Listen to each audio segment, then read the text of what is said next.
Hey creators, welcome to week 8, which is recovering a sense of strength. And it says, this week tackles another major creative block, time.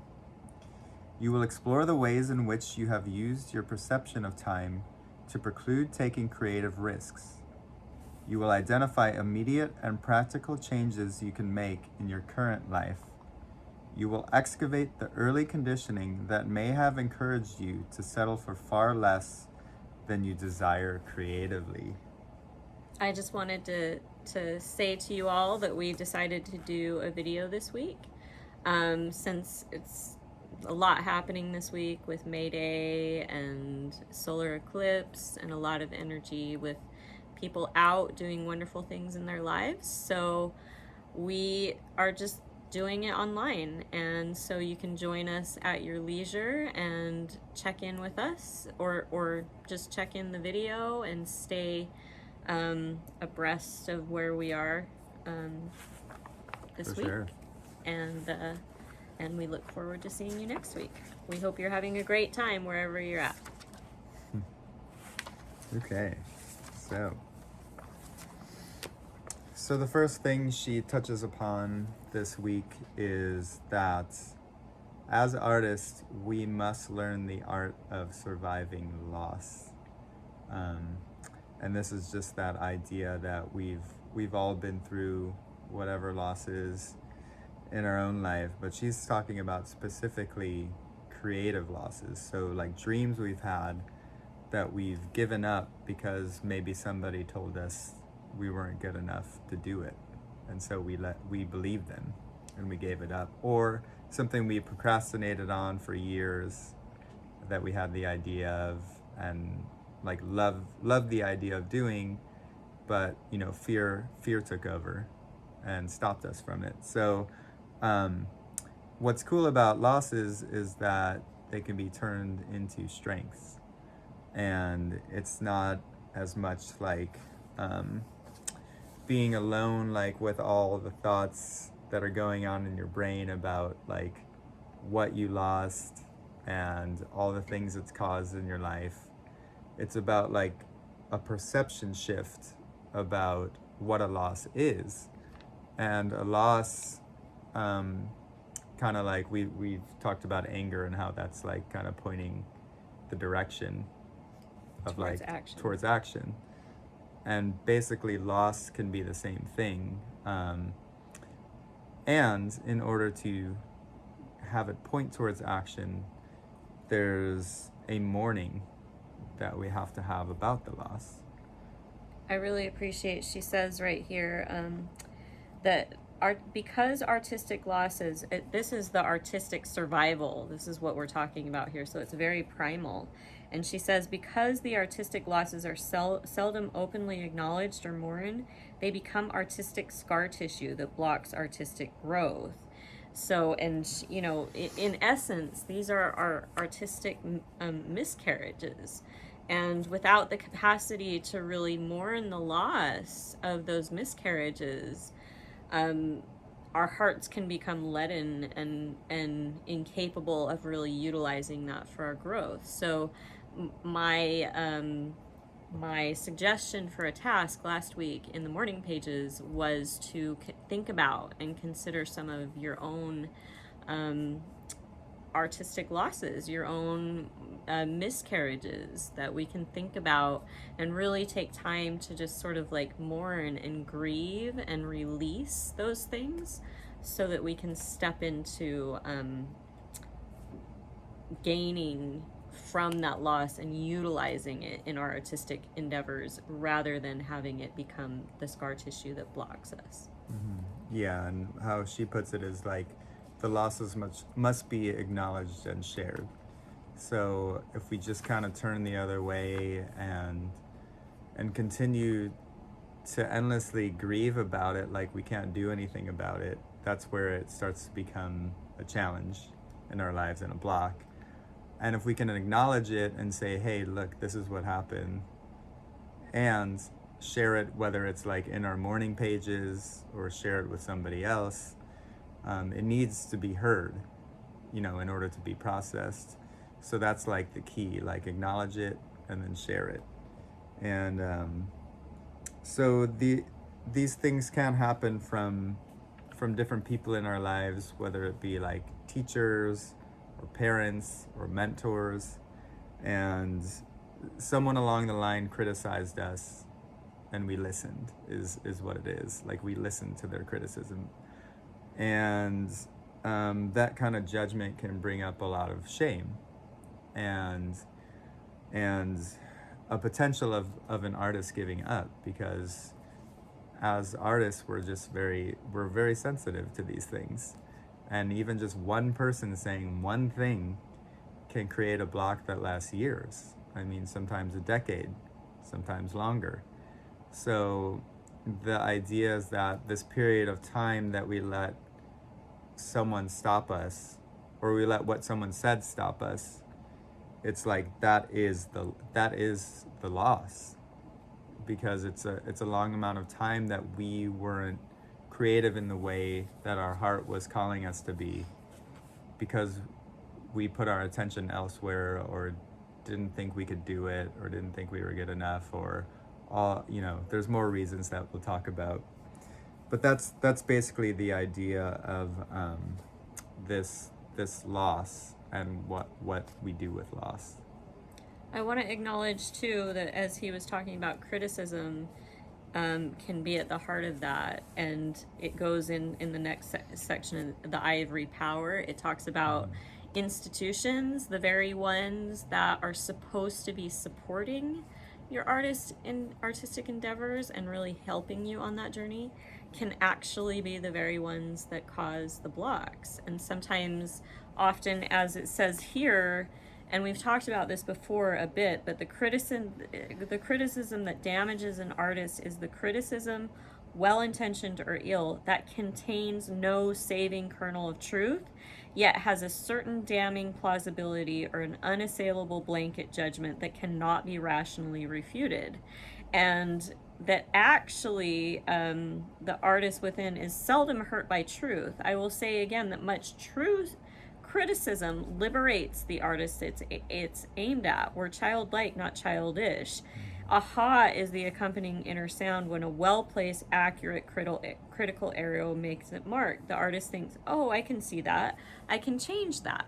So that's what we come back to, this place where we start recognizing valuable criticism, valuable constructive things that can help us on our artist path, of like how, for me, that looks like someone saying, hey, I really value what it is that you're sharing, but how it's landing for me is it's hard for me to really like understand this part right here, how it's coming forth. Maybe if you utilized a bit different perspective or way about this thing, then I could receive your message better and it would land more clear. Now that is like really constructive criticism that gives me an arrow that points, oh, okay, I can shift that. That's helpful. Thank you for helping me find clarity in my artistic process of how to get my message across better, Whereas, and I know that Michael has relate here a story that talks about this, of how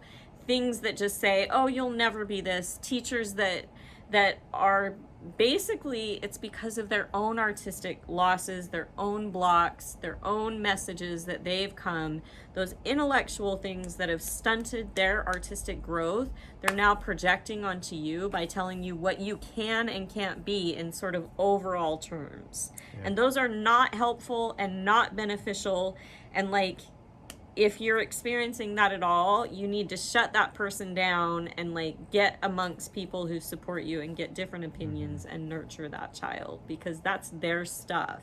Yeah, and that person's supposed to be a mentor for you, exactly. A teacher, and they're just knocking you down, and with their own limitations, with their own shit, basically. Yeah. So I had a synchronicity today where my friend posted on Facebook about her first headshot, and I guess some of her other friends who are in like musical theater and acting and stuff have been posting their first headshots along with the stories of kind of what happened in their lives after, and it's kind of like these success stories. And so I wanted to read this because it's a perfect example. She says, "My first real professional headshots were taken in New York. While they helped me get cast in 2 shows there, those have long since been destroyed, along with the girl pictured in them. That girl went to a musical theater conservatory where she was told she wasn't a great vocalist, too big to be a dancer, and while her acting was fearless, she would need to wait years to get cast because funny best friend parts don't typically exist for untalented 20-year-olds. Wow. That's what she was told going to school for musical theater and acting.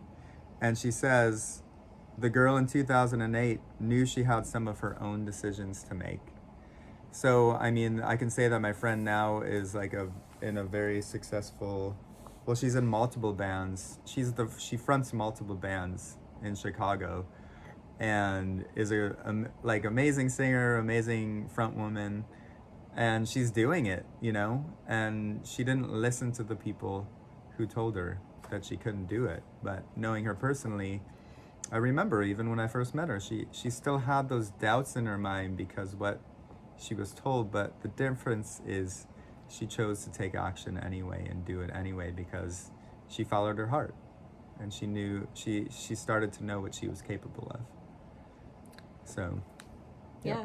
I want to acknowledge, as he says that some of the things, and we go into the Ivory Power on page 131, it basically talks about the fact that the institution of going to school for art can sometimes be the as reflected in his story, can be the very thing that stunts our own artist growth and can be part of that loss that we're mourning because we actually accepted.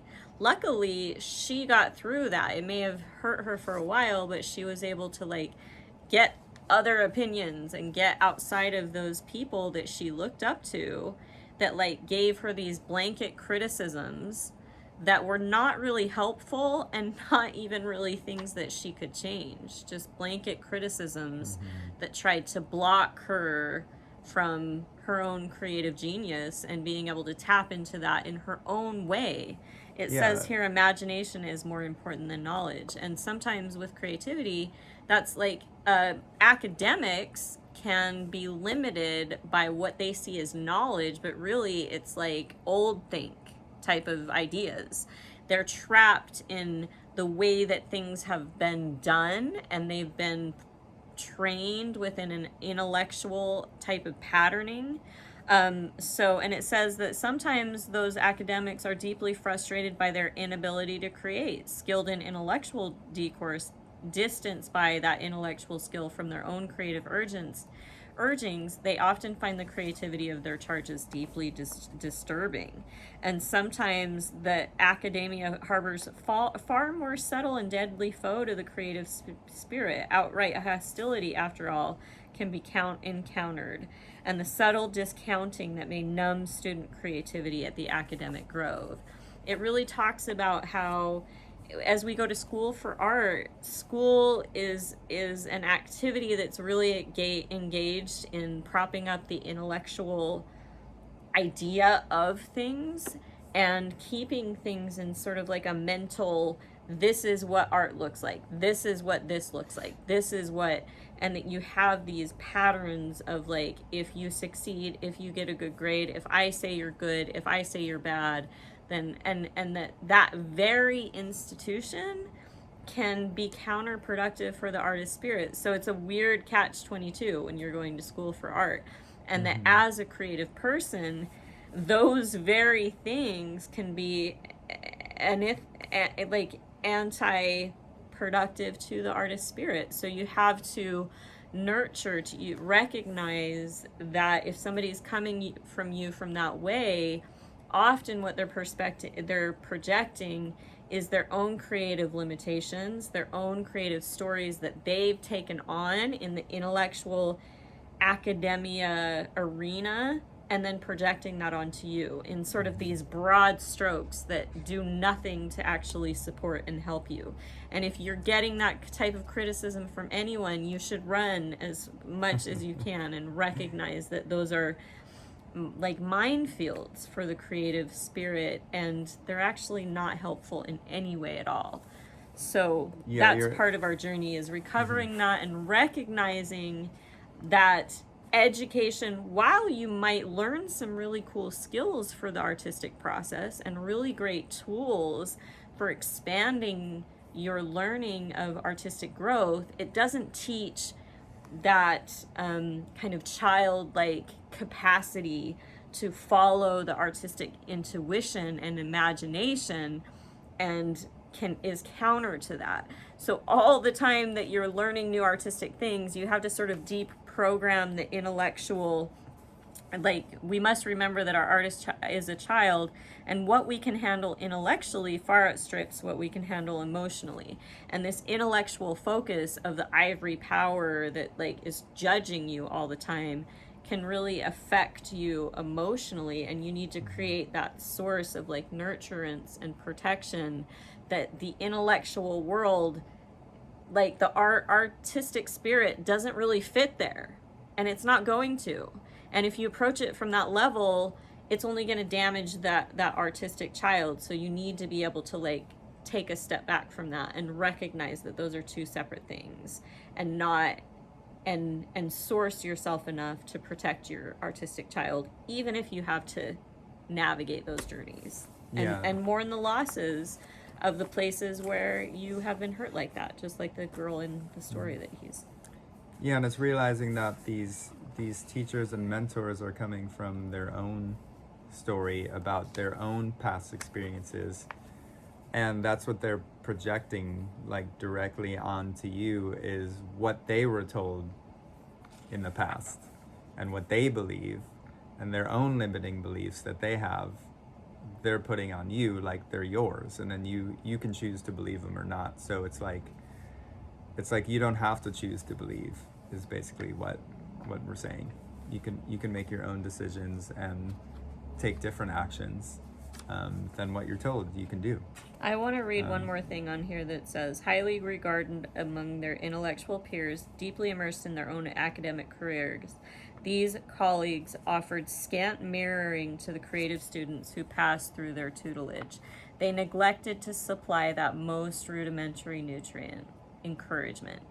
And creativity cannot be comfortably qualified in intellectual terms.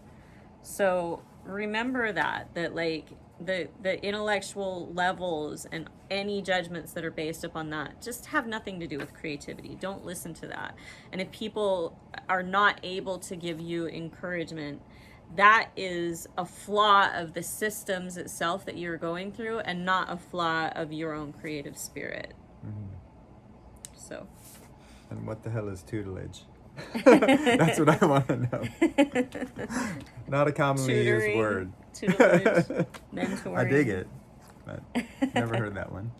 Okay, so I think we're pretty complete about the Ivory Power, which I can't help but think I'm a big Never-Ending Story fan, and I just keep thinking of the Ivory Tower, which is completely different, which is actually about creation.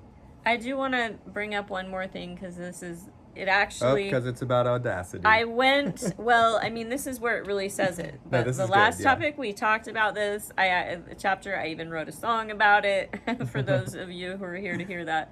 But in this chapter on page 133, it says here in this chapter, often audacity, not authentic talent, confers fame on the artist. The lack of audacity, pinched out by critical abuse or malnourished through neglect, may cripple many artists far superiors to those we publicly acclaim. In order to recover our sense of hope and the courage to create, we must acknowledge and mourn the scars that are blocking us. Mm-hmm. So the audacity is important, but audacity is about taking risk, right? And if you haven't actually acknowledged and mourned some of those creative miscarriages and risks, there's a reason that something's a risk. And when you put yourself out there, you might get reflection that is, you know, going to make your creative child want to curl up in a ball because it's triggering some of those before, that those losses from before. But when you nurture those and you move through those losses, then those risks can show your sense of evolution, that you're able to recognize that you don't have to go hide out inside yourself if you take a risk and something comes up against that. You actually can find this new perspective as you befriend yourself in a different way, that just shows you that person's creative blocks that they're projecting onto you, and you can have compassion to them and maybe learn something from your risk without letting it stop you. And that's kind of the journey that we're at right now, is shifting that as the artist. Yeah, you know, that's it. And this brings us to the next part of the chapter, which is gains disguised as loss. And I really appreciate, she said there's two important questions to ask yourself about losses. And this is like the way out of a loss. And one, she says, ask yourself, how can this loss serve me? So that's the first question. And the second question is, where does it point my work? And she basically says, like, those are the two most important questions to ask yourself when you're experiencing a loss. And I invite you to, like, if you're having anything going on in the moment where you're experiencing some kind of grieving over a loss, or if you're still maybe thinking about a loss in the past, just ask yourself these two questions about it. Maybe write it down and journal about it, and just see what comes from it. Because it's like, when a loss occurs, you can ask what's next instead of why me. and it's all in And the that's framing. the idea. It's all in how you frame it. That's what so she we're says. we the default is the why me for everybody. It's not just you. Don't think you're special. I go through the same thing when I experience a loss. Why is this happening to me? And if you can shift that, transform that into, well, what's next? And there's that process of mourning to get to the what's next. But you can already start, like, thinking about it. Well, I can either stay stuck in this, or I can already start thinking about what's next, what's beyond this. Which, typically, looking back, I mean, you can probably relate, it's typically something better that wasn't happening before, but it feels so big in the moment, like any kind of loss can feel like the end of the world, even if it's, looking back, it was a minor thing. In the moment, it can feel like the end of the world. So and the future can also even feel painful if we're looking at it from that perspective, where it says here, we tend to forget, as we move, struck by a loss, we focus understandably on what we leave behind, the loss stream of the work's successful fruition and its positive reception, and we need to focus on what lies ahead. And it's tricky if we're still in the pain of that, and we're triggered and we can't see that. That's where the mourning comes and the grieving, when we're able to properly acknowledge that, hey, yeah, this was a miscarriage, and it really, there's pain from that. So we acknowledge it and see it, but we don't stay stuck in the, like, oh, but what that could have been if I was able to do it. Instead, we're like, oh, yeah, well, I acknowledge, I bury the death of that possibility, and by burying the death of that possibility, what's the new form it's about to take? Maybe there's, like, a seed, a kernel of something that was created there that needed to, like, be put in the ground so it could plant something new. So what is that new form taking like, and how do I alchemize that now looking forward? That's the pain, like the gain disguised as a loss, that there's actually, like, but it's only, like, when we bury it, right? If we don't actually mourn it and we don't actually bury it, and it's just like ugly compost, like rotting on the ground, you know, like we may not, like it might be this horrible open wound that we're not able to touch. But when we properly acknowledge that this was a painful thing and it was a brainchild or a creative child that didn't get its right way, we bury it, and that becomes a seed to a new thing. Then we can get excitement about the new thing that's being created rather than stuck in the pain of what it was. And therefore metabolize that pain as energy for our new creative projects. Yeah, and what Julia Cameron says, the key to career resiliency is self-empowerment and choice. So that's the key. Empowering yourself to make a different decision, to make another choice, take a new action. And that's it. That's the resiliency, because when you don't do that, it's just so easy to stay stuck and make up all the reasons why you can't do something.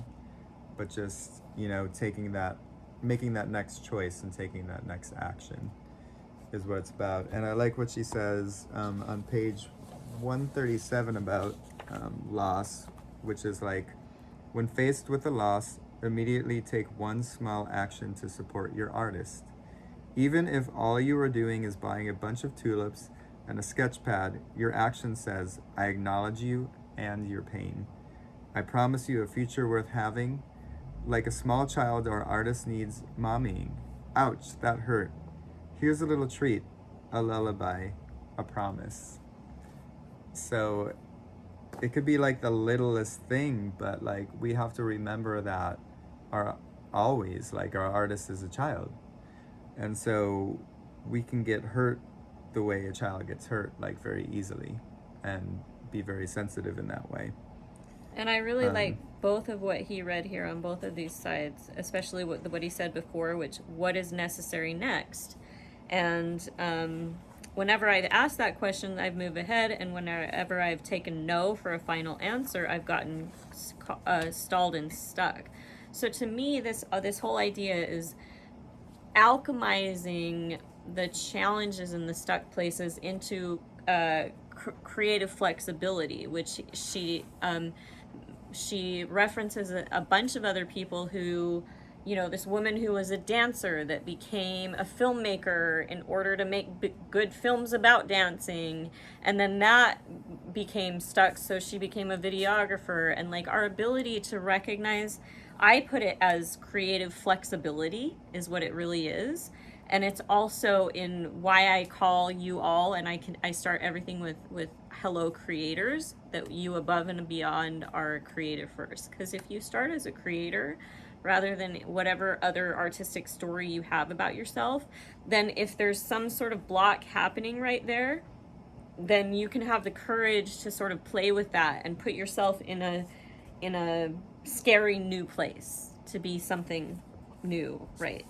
And take one small act to support that child and bring it hope, even in the light of challenging circumstances, to alchemize and metabolize that energy and to keep yourself creatively flexible. And ultimately, it's about that there is always another door to open, and all you have to do is look for it. Yeah.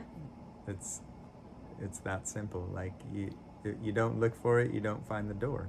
Yeah. You stay stuck in the past, you don't find a new action that you can do, because you're stuck on thinking what's possible is based on your past. And also remember the intellectual, like if you're judging your artist in intellectual terms, like you got to throw that out of the door. Like to have creative flexibility, to be able to move through these things, you have to recognize that creativity lives in the realm of imagination, not intellectualization. So your power is to creatively imagine for yourself new possibilities, not get stuck in the stories of why your creative act is no longer valued and worth. So taking on that child level of like metabolizing that pain as loss, thinking of a new way to show up and share with other people who've gone through the same thing as you, that you can help by your creative expression as you use that pain to for fuel for your creative fire. You know? Yeah, and you want to move? Yeah. Shall we move on to So the next? the next one is the age and time, product and process, which goes a lot into the stories that we have around age and why we're too old or too young or whatever else. Age and how much not time do the thing. we have to do things. Yeah. Which are like really common excuses for people. Unless you're not too old, but that's the one. I'm too old. Like, is a very, very common excuse that people use, like just because of their age, that they can't do something, you know. And that's like one of the most false things ever. And she describes authors who get their books published when they're in their 70s, and I know artists even in Santa Cruz who became artists in their 70s, like became painters and became famous for their art in their 70s. And so there's really no age limit to being creative and being supported by your creativity. Again, it's just like, or that you're too young and you should wait until you retire, or like whatever stories that we have, like like she says, creativity occurs in the moment, and in the moment we are timeless. We discover that as we engage in a creative recovery, I felt like a kid, we may say, after a satisfying artist date. Kids are not self-conscious, and once we are actually in the flow of our creativity, neither are we. So an artist act isn't something that is like only valid at this time or that time or any time. It occurs every moment when we are present and show up for that and utilize our imagination and that beginner mind of a child, sort of like awe at the experience of the creativity of life in every moment. And choosing to act upon them. And really it comes down to, we use these excuses because we're scared, because we have different fears that are stopping us. And one fear with the too old is like being a fear of being a beginner again, like having that fear, like, oh, I can't begin something, I'm too old to begin something. And how we're gonna look because we're starting something when we're so old. How are we gonna look to other people? Are we gonna look crazy? Are they gonna think we're crazy? So we have a fear of like how we look, because we all want to look good. So it's like we come up with these excuses based on a fear, and it's really like not a valid fear when we really take a look at it. It's just what keeps us safe. That's all it really is. It's also focusing, and this is the second part on product over process, that when we have fears and stories about time or age or any of that, we're thinking of, oh, well, maybe at this point I can do my thing and I'll be more respective and whatever.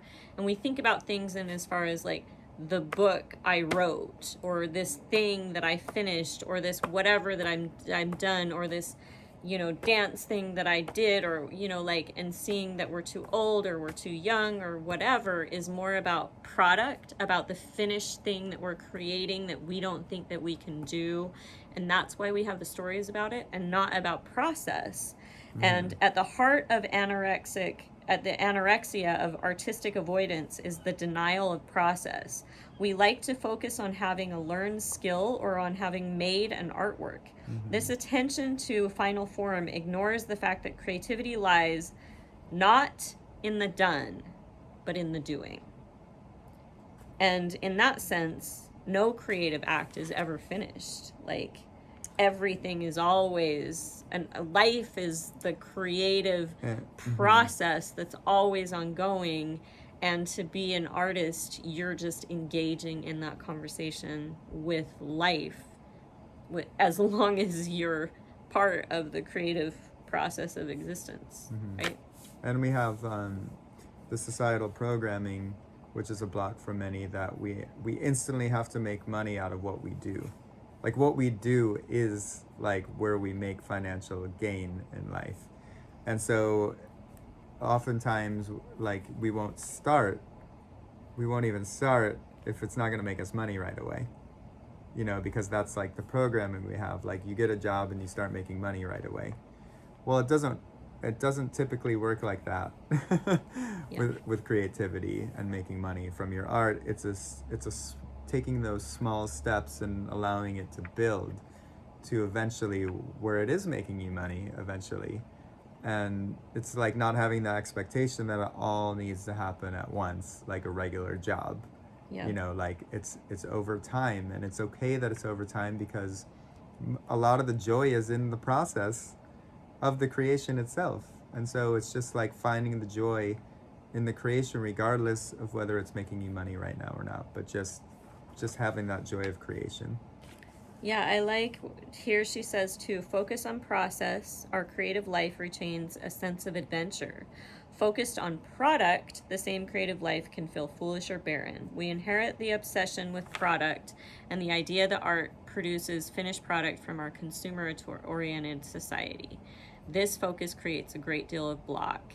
And the grace to move through that is the ability to be able to be a beginner, to recognize that process means willing to do things that you're not good at. Like when we think about product, we think, oh, I'm an accomplished singer. I've studied this for this long. I've written 100 songs, so I'm an accomplished songwriter. But we're like, well, but I haven't really done much art, so I'm kind of afraid to like not be good at that. I'm afraid to do the process and not the product that I can kind of feel safe in. And so the antidote for that is the grace to be a beginner. And it's always the best prayer for an artist. The beginner's humility and openness lead to exploration. Exploration leads to accomplishment. All of it begins at the beginning, which is the very first small step. So that's the journey to get us through the idea of process and product, and to get out of product so we can take the small steps that Michael was talking about to just live a more creative life following our inspiration and not the idea about what we can and can't do and safety, but actually being like a child and open to new possibilities wherever they may lead us. Which actually brings me to the other common block, which I'm experiencing at the moment, or have experienced and looking to overcome, which is I'll do it when I'm retired. Which is what I've said for years about painting, is like, well, music's my thing. I'll do painting like later on in life when I'm like not doing music as much. And there's this urge like to paint, and like I want to create art in that way. And I'm just realizing I've had that story about it for a long time, that I had to wait, that I couldn't do it now because I don't have the time. So I'll do it when I'm retired, when I have the time. But guess what? I don't plan on retiring. I plan on doing what I love for the rest of my life until I really can't. So like, I better start now, you know, if I really want to do it. And again, it's about the small creative steps, right? So like, when we think of like, I'll be a painter when, then that's product. But when we think, well, I just want to paint, and there's a part of me, maybe there's a song that, what's synesthesia? I can't remember what it's called, but where you actually see sound as color. Synesthesia. Like even if you don't have that, there's the Synesthesia. idea that sometimes you need to paint, like maybe that urge, that inspiration to paint is like by playing with color, there'll be another avenue that opens to you in like your music or creative expression or a marriage between the two. And that if we don't listen to those things because we have a story about what we're not because of the product, then we miss the process that brings us into that, like as an engaged process of our life. So in that, we'll come to now, what does it look like to actually do that? And that is filling the form, right? It's like we talk about mourning our losses, gain is loss, alchemizing all this stuff. Okay, these are the processes that we need to, having the beginner's mind. And then this is week 8. And this is the first time it's really going into, okay, now filling the form. And what does that mean, Michael? It's basically like what action can you take daily? You know, what's the one action that you can take for your creativity daily? And like what was coming to me actually, even before reading this chapter, it was coming like, what's something you can do today that you didn't do yesterday, is another way I think of it. And it's like, it's not about making like a drastic change, like we've been saying. It's not about like diving in and doing it all at once, because that actually sets defeat in motion. It's about just what's even one little small thing, like now we must fill it out, you know, like start filling out the form, basically, like not just leave it empty. You know, we have to start somewhere. So I really want to acknowledge too that in filling the form, there is this recognition that that's what we've been doing up until now, right? Is that this process of doing our morning pages every day, even though the morning pages have, like, on the level of like, okay, I want to be a writer or I want to paint, like the morning pages don't have anything to do with that. You're just doing the morning pages to get to the other side, right? But they are a disciplined daily practice where you're engaging in the conversation with your own inner artistic child, your potential blocks. You're getting to know yourself. You're creating this relationship and establishing connection. You're developing and exercising the muscle of listening. You're, like last week I said something about the possibility of thinking of even dreaming as a type of artistic date, as you're opening that channel to like what is coming through you at that time. So all these things that you're doing, even though they aren't necessarily the thing of whatever your artistic process is, they're opening the channel and creating the discipline of you showing up to fill the form for yourself and doing this practice. To now on week 8, that we've done this for 8 weeks in a row, you can start applying that to what's the thing that you want to do. One reason I thought Michael would appreciate the Artist Way in the first place is because I've always admired his discipline to his art in music, that he did 52 weeks. I'm going to do a song a week for 52 weeks. Now, that is super ambitious and amazing. On one level, it goes right in tune with the filling the form, actually showing up and doing the thing and making that. And on another level, I see how sometimes that can also be the same places where he sabotages himself by like the grandiose things, right? Yes, we need to take the small steps every day, but also be willing to recognize that the goal is only the thing to like get us up off our asses and moving forward. And if we need to alter that goal on a daily basis, this journey is about being gentle with artistic process while also continue to do the thing. So, you know, if you have a week where you're resisting and you don't do all your morning pages, or you do your thing, you show up, you check in with yourself, you say, well, I was feeling a lot of resistance and that's okay, I'm going to keep moving forward. It's the same thing now in filling the form, is that like, what are the small steps? Well, when he did 52 weeks or 56 or whatever you did 52 of songs, like one part of that is showing up every day and doing a certain number of pages or doing one small step in the form of that. But the other side is also that like, if you don't make it happen that week, that you don't get down on yourself, you just do one small thing instead of being ambitious to the point where you're so attached to the grandiose overall vision, which is self-sabotage. If you're so attached to the grandiose vision of the ultimate thing that you can't do, that then you get caught in a worrying that paralyzes you because you're not good enough and you're in a shame spiral about what you can't do, that you can't come back to this place of like, oh, well, what's one like, I don't need to worry about the grandiose vision. What's one small kind thing that I can do to, like, creative act today? That might be like washing your paintbrushes. That might be, instead of writing a song, just doing one page about a brain dump of like all the things on your mind of possible songs. Maybe that's all you do.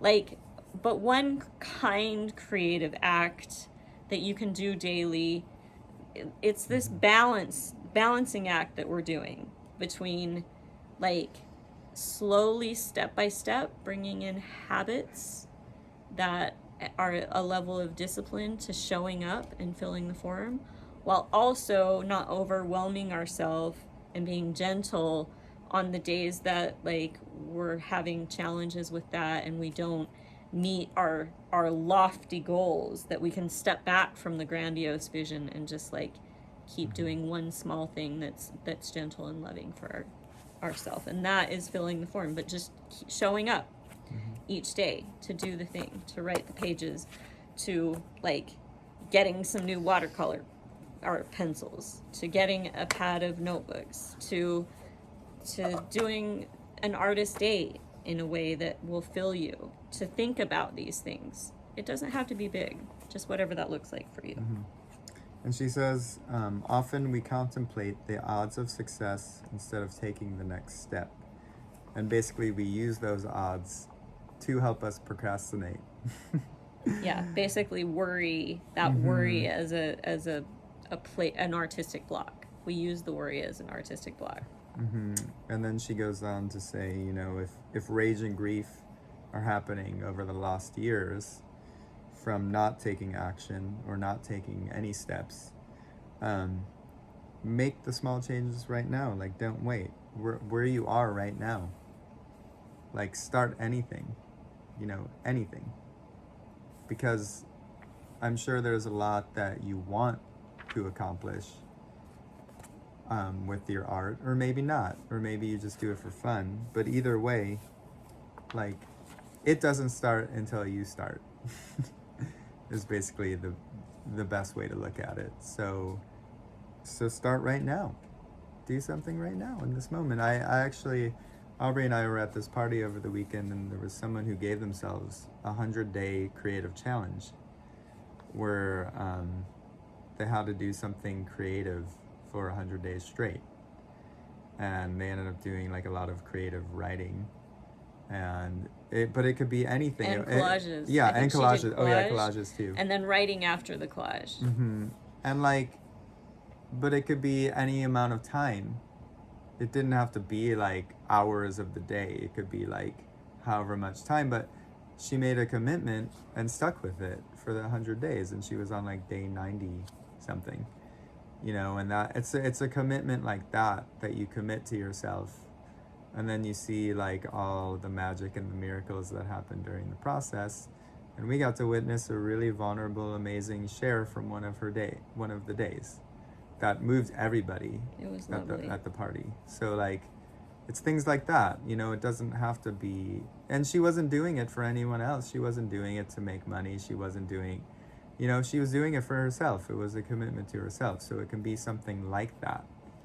Like, it doesn't have to be some big plan to bring something out into the world. It could literally just be for yourself, and for the creating for the sake of creating, you know. And I like in this too, you know, when he was talking about small creative changes. That's the thing, is, like, what are small creative changes that I can make each day? There's a lot of things, like, you've cleared a morning to write or paint, but then you realize that the clothes are dirty. I'll just think about I want to paint and fine-tune it while I fold the clothes. What you really mean is, instead of painting anything, I'll worry about it some more. That's really what we get caught in it. We have an active addiction to anxiety. We prefer low-grade pain and occasional heart-stopping panic attack to the drudgery of small, simple, and daily steps. So, and then she talks about a woman who, when she's not working, she'll work with playwrights, she'll do classes, she'll do other things. So there's also that recognition of what I like here, what she says, work begats work. That if you're not getting paid for the thing that you do, but if you really love it and enjoy it, then you should just do the thing that you're inspired, and work begats work. It's like putting in your hands, your art in the hands of an agent, and then always being like, well, I don't think they're working hard enough for me. I did it, but you're worrying about them, right? Instead of saying, if you take responsibility for your own life, you're saying, what am I doing right now to continue to not only work, but feed the creative spirit, to continue to expand my creative flexibility and possibility, and see what comes of that. So once again, it's all about the little things, small daily actions, the little things that that basically are helping us to actually move forward every day, and to recognize once again the big picture, the grandiose action that we get stuck in, that is actually self-sabotage. That's the way that we get into the shame spiral about what we're not doing, instead of the very, very, very little simple thing that we can do right now today, and nurture ourselves that we did one kind, loving, creative act today. And to put it visually, little thing, not a big thing. Very little thing. Little. What's one little thing? A little is enough. One little creative thing that you can do today. And I'm telling you that because I need to hear it. Me too. Me too. So that's our question, and our goal for you is what is one small creative act that you can do today. And so that's the end of our chapter here. And I just wanted to really quickly, the next chapter, I want to just touch into what the next chapter is going to be about, because this one, so I want to acknowledge that for in our last class, this was the place where a lot of things came up, not only for everyone in the class, but also Michael and I, because what it talks about. So all the way up until, halfway through the chapter, up until like 7, 8, all of those things are kind of helping you have the tools to be gentle with your artistic self and your process, and to build up your capacity to actually recover as an artist. But 7, 8, and 9, this is like getting into the reason you were blocked in the first place, looking into your creative miscarriages, your losses, and what they say is creative U-turns in this one, and week 9, recovering a sense of compassion. So I'm gonna say it again this week, is like, spend some time, be really gentle with yourself, recognize that a lot might really come up for you right now. It already might be, because we've been talking about this for a couple weeks as we talk about creative losses, miscarriages, U-turns. There might be a part of you that really wants to shut down right now because it's hard to really look at that. But to mourn our losses, we have to first face them and see what they are, so that we can honor those brain children that like are needing to transform, are needing to take on a new and a different life. So I just want to say in the next chapter, for coming in, write about that in your morning pages. Be gentle with yourself in the process, and think about some of these concepts here. And remember too that as it comes into recovering a sense of compassion, they say, it's about what we name it, and blocked artists are not lazy, they are blocked. So just be really gentle with yourself on the process. Be really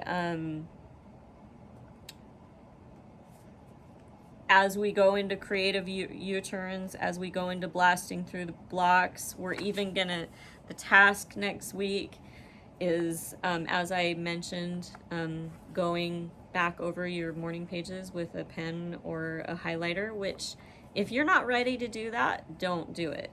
But I'm just looking ahead that this is some of the things that we're finally at that point that we're recovering, right? We're going to look at some of the painful things that are coming up.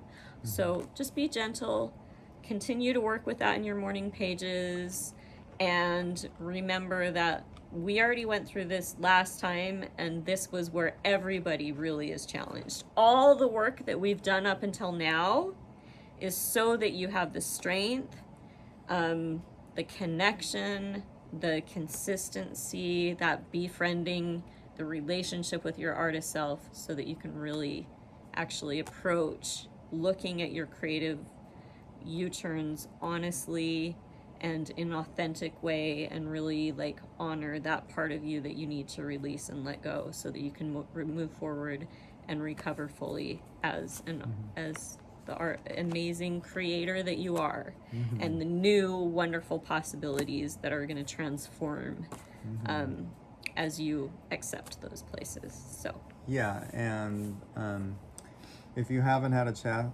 chance to do week 8's tasks yet, highly recommend taking that one action today and maybe starting that.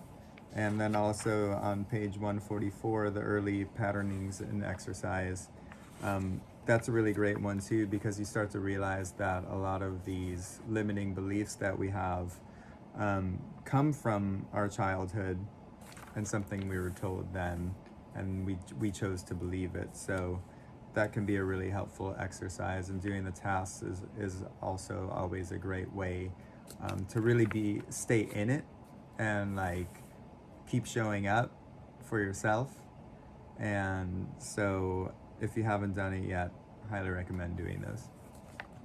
And there's a couple more tasks in this one. The goal search is really great because it helps you find what she calls your true north, which is your goal might be, your dream might be, I want to be a writer, but your true north is, I want to be respected and appreciated for the valuable gifts I have to share with the world. That's your true north. So as you understand your true north, it helps you take actions to move closer to that, and acknowledge, like, see what you really, the things that you really want to acknowledge, so that you can create that more too. That's a really cool one. And this one is good just for as we're moving through some of the stuff that's coming up. Number 4 on page 148 is list 5 things that you're not allowed to do. Kill your boss, scream in church, go outside naked, make a scene, quit your job. Now do that thing on paper. Write it, draw it, paint it, act it out, collage it. Now put some music on and dance it. So, because there's going to be stuff that continue to come up if you're really like present in this process, or if you've shut down and you're having a hard time being present, maybe do that one to get yourself into some of these things that like you can't really do in the real world, but if you write it or draw it or something and like move this energy, it can help you get to the other side, so that you can really reclaim your ownership as the creative being that you are. Yeah.